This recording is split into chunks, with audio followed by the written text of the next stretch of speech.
Druže Majkoviću. Šta je? Odnela sam ono sve u arhivu. Uvali ovo sve Đorđeviću, a ja ću da vidim da se nije još nešto zavuklo. Dobro, u redu.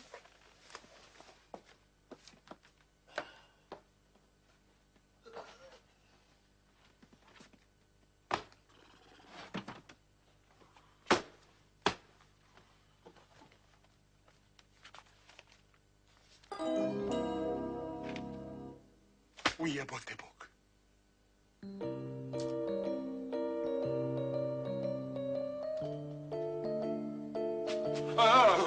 Šta vam je, Majkoviću, kao da ste videli vampira? Tako reći, koleginice.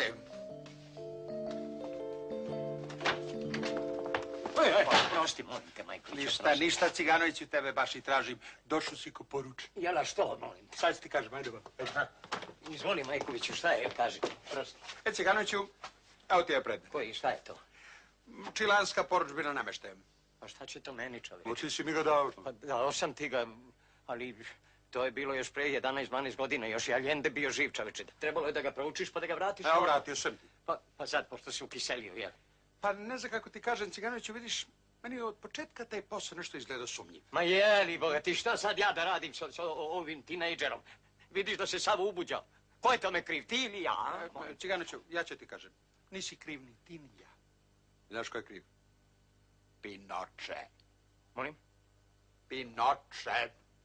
Hasta la vista.